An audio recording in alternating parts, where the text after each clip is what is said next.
जय हिंद दोस्तों, स्वागत है हमारे YouTube channel the concept classes में।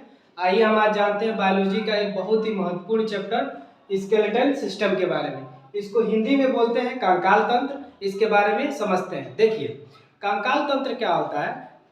हड्डियों का समूह, ग्रुप ऑफ बोन। हड्डियों का समूह क्या कहलाता है? कंकाल तंत्र। तो कंकाल तंत्र क्या होता है? जैसे हमारे शरीर में कई जगह हड्डियां हैं, पैर में है, हाथ में है, सर में, इन सभी हड्डियों को मिला दीजिए तो क्या बनता है? कंकाल तंत्र। अब कंकाल तंत्र मेनली दो प्रकार के होते हैं।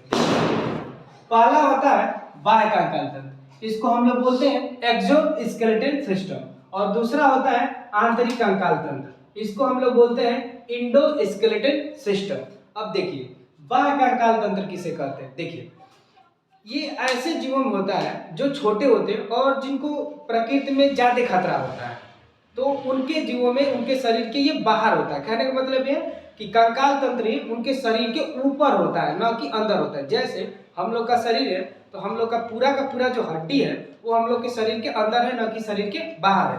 उसी तरह जितने भी ये बाह्य कंकाल वाले जीव होते हैं, इनमें जितने भी हड्डियां का जो रूप होता है, यानी आप कह सकते हैं जो कंकाल होता है, हड्डी, हाँ एक प्रकार से हड्डी बोल सकते हैं, जो कंकाल होता है वो इनके शरीर के बाहर होता है रक्षा प्रदान करने के लिए, ताकि इनको जो प्रकृति में अन्य बड़े जीवों या अन्य जीवों से जो नुकसान है उससे इनको रक्षा मिल सके, अपने आप को ये सुरक्षित रख सके। जैसे केकड़ा आपने लोग देखा होगा, केकड़े का ऊपर का जो भी हिस्सा होता है, देखिए केकड़े का आप फोड़ के देखेंगे, हालांकि जो लोग आम होते हैं जानते होंगे, फोड़ के देखिएगा तो उसके अंदर मेन चीज उसका जो भी होगा पार्ट होगा, बाहर वो क्या होता है? एक कंकाल, यानी एक तरह का हड्डी का एक रूप होता है।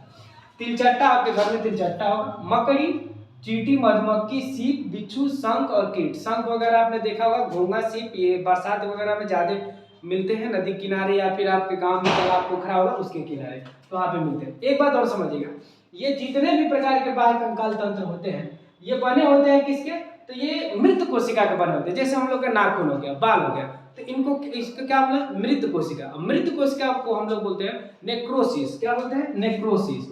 मृत कोशिका क्या बोलते हैं? नेक्रोसिस। नेक्रोसिस, ये नेक्रोसिस होता है। जैसे हमारे नाखून और बाल में पाए जाते हैं, इनको काटने पे दर्द नहीं होता है, इनमें ब्लड नहीं होता है। समझ में आ रहा है? हालांकि ब्लड नाखून में होता है, लेकिन जो बाहर निकला होता है उसमें नहीं होता है। तो ये बाह्य कंकाल तंत्र ऐसे जीव होते हैं जो जितने भी कीट आते हैं, जैसे टिड्डा हो गया, मधुमक्खी हो गया, मच्छर हो गए, इन सब में क्या होते हैं? बाह्य कंकाल तंत्र होते हैं। अब आते हैं हम लोग आंतरिक कंकाल तंत्र में। आंतरिक कंकाल तंत्र को इंग्लिश में बोलते हैं इंडोस्केलेटल सिस्टम। इंडो माने आंतरिक, स्केलेटल सिस्टम का मतलब कंकाल। देखिए एक बात और आप समझिए, सिस्टम का मतलब क्या होता है? तंत्र। मतलब ऐसा एक समझ लीजिए ऐसा मशीन जिसमें कई प्रकार के तंत्र मिलकर काम करते हो, एक कई प्रकार का उपकरण लगा और उनमें से किसी भी एक चीज को हटा दीजिए तो परफॉर्मेंस में या तो स्लो हो जाए या फिर गड़बड़ी हो। जैसे हमारे कंप्यूटर आप देखें, कंप्यूटर में आप देखिए कीबोर्ड लगा है, माउस लगा है, सीपीयू लगा है, हर चीज का लगा है। आप उसमें से कोई एक चीज निकाल दीजिए तो उसमें क्या होता है? सिस्टम जो है स्लो काम करने हो जाता है या फिर आपकी स्पीड स्लो हो जाती है। उसी तरह इसको कंकाल तंत्र में किसी भी एक कंकाल को आप किसी भी एक चीज को हटाएंगे तो आपका कुछ ना कुछ तो स्लो हो जाएगा या फिर कुछ तो गड़बड़ी हो जाएगी। आंतरिक कंकाल तंत्र ऐसे जीव जिनके आंतरिक कंकाल ऐसे जीव जिनकी हड्डियां शरीर के अंदर होती है, ये मांसपेशियों से जुड़े होते हैं। जितने भी हड्डियां होती हैं किससे जुड़े थे? मांसपेशियों से जुड़े थे, और इनमें जो है ब्लड का सप्लाई होता रहता है। समझ में आ रहा है? इनमें ब्लड का सप्लाई होने के लिए अलग से नसें होती हैं, समझ में आ रहा है, इनको सप्लाई देती है। समझ में आ रहा है? और ये होते किसमें? बड़े जीवों में होते हैं, बहुकोशिकीय जीवों में होते हैं, या फिर आप कह सकते हैं यूकैरियोटिक जीवों में होते हैं। मानव, बकरी, गाय, भैंस, ये जितने भी हो गए। अब बात समझिएगा कछुआ। कछुआ जो होता है ना वो इसमें आता है आंतरिक कंकाल तंत्र, ना ही वो आता है बाह्य कंकाल तंत्र। क्योंकि कछुआ का आपने देखा होगा तो कछुए का ऊपर का जो कवर होता है, ऊपर का जो कवर होता है वो किसका बना होता है? ये होता है बाह्य कंकाल तंत्र। लेकिन कछुए का जैसे ही आप अंदर जाएंगे, जैसे आप उसके फिगर में अंदर जाएंगे तो किसका बनाता है? उसका वो होता है आंतरिक। तो कछुआ ना इसमें आता है और ना ही इसमें आता है, ये अलग से होता है। अब बात समझिएगा, अब ये कंकाल जो होता है, अब तो कंकाल तंत्र पढ़े हैं, अब ये कंकाल जो होता है वो दो पार्ट का होता है, दो भागों में होता है। एक बना होता है ये अस्थि का, सॉरी उपास्थि, और एक होता है अस्थि। अस्थि मतलब इंग्लिश में बोलते हैं बोन, और उपास्थि मतलब इंग्लिश में बोलते हैं कार्टिलेज। अब ध्यान समझिएगा दोनों में अंतर क्या है, ध्यान समझिए। जितने भी मुलायम हड्डियां होती हैं वो सब की सब बनी होती है कार्टिलेज की। किसकी बनी होती है? कार्टिलेज की। अब कार्टिलेज बाबू ध्यान समझिएगा, ये क्या होता है? मुलायम बनी होती है। समझिएगा इस चीज को, कार्टिलेज यानी उपास्थि जो होती है वो किसकी बनी होती है? मुलायम हड्डियों की होती है। जैसे कान की हड्डी, कान की हड्डी आप देखिए इसे मोड़ देंगे तो मुड़ जाएगा, नाक की हड्डी मुड़ जाएगा तो मुड़ जाएगा, समझ रहे? तो कान की हड्डी, नाक की हड्डी, ये क्या किसकी बनी होती है? इनको क्या बोलते हैं? उपास्थि। ये क्या बोलते हैं? उपास्थि। ये बना किसका होता है? ध्यान से समझिए, ये बना होता है कैल्शियम फास्फेट पे। कैल्शियम फास्फेट का फार्मूला लिखा गया कैल्शियम फास्फेट का। ये मुलायम होती है, इनकी क्यों ये मुलायम होती है? क्योंकि कैल्शियम कार्बोनेट फास्फेट जो होता है वो मुलायम ही कर देता है। तो जितने भी बड़ी हड्डियां होती हैं, जैसे मान लीजिए ये हमारा हाथ का हड्डी, यहाँ पे जो ज्वाइंट है, यहाँ पे क्या पाया जाएगा? कार्टिलेज। क्या पाया जाएगा? कार्टिलेज। पैर के जो घुटना में, जो नी में जो ज्वाइंट होता है, वहां पर भी क्या पाया जाएगा? कार्टिलेज। तो जितने भी बड़ी हड्डियां होती हैं उनके ज्वाइंट पे, जहाँ दो हड्डियां मिलती हैं आपस में, उनको बोलते हैं ज्वाइंट।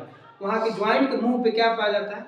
तो कार्टिलेज पाया जाता है। ये बना किसका होता है? तो कैल्शियम फास्फेट का। जैसे नाखून, कान की हड्डियां और ये बड़ी हड्डियों के जोड़ों पे पाया जाता है। और एक चीज और, जब हम सांस लेते हैं तो ये सांस जो आप पढ़ेंगे रेस्पिरेटरी सिस्टम में, ट्रेकिया के माध्यम से नीचे जाता है, जिसको हम लोग श्वास नली बोलते हैं। उसके मुहाने पर भी ऐसे पाइप की जैसे, सी की जैसे ऐसे बना रहता है एक हड्डी का। वो क्या होता है? कार्टिलेज ही होता है, जो कि हवा न रहने पर पाइप को चिपकने नहीं देता है। समझ गए? आगे बढ़ते हैं। अस्थि क्या होती है? ध्यान समझिएगा। अस्थि मतलब बोन, इंग्लिश में इसको बोन कहते हैं। ये बड़ी हड्डियां होती हैं और ये मजबूत हड्डियां होती है, कठोर होती है। मजबूत तो ये भी होता है लेकिन ये कठोर होती है। और ये इसमें भी होता है कैल्शियम फास्फेट, लेकिन कैल्शियम फास्फेट तो हड्डी को क्या कर देता है? मुलायम। तो इसलिए इसमें कैल्शियम फास्फेट के साथ साथ कैल्शियम कार्बोनेट भी पाया जाता है, जो कि हड्डी को क्या करता है? कठोर यानी मजबूत करता है। अब ये तो हो गए हड्डी, ये तो हो गए हड्डी, यानी कैल्शियम फास्फेट और कैल्शियम कार्बोनेट का बना होता है। इसमें जो आपको दो चीजें आपको मिलेंगी, यानी हड्डी जो होती है कठोर होती है, उसमें क्या होता है? कैल्शियम फास्फेट के साथ साथ कैल्शियम कार्बोनेट पाया जाता है। देखिए जब आप चिकन उकन खाते होंगे, तो जब आप चिकन आते होंगे तो लेग पीस जो आते लाते हैं, तो उसको लेग पीस के ऊपर जो ऐसे चबाते हैं ना, वो कचर कचर करता है, वो किसका बना होता है? वो उपास्थि का ही बना होता है। और जो लेग होता है वो किसका बना होता है? बोन का बना होता है। वो बोन की, उसमें दो चीजें होती है, कैल्शियम फास्फेट और कैल्शियम कार्बोनेट। और इसमें क्या होता है? केवल और केवल कैल्शियम फास्फेट, और ये उपास्थि की बनी होती है। समझ गए बाबू? आगे भी हम और बढ़ते हैं नेक्स्ट वीडियो में।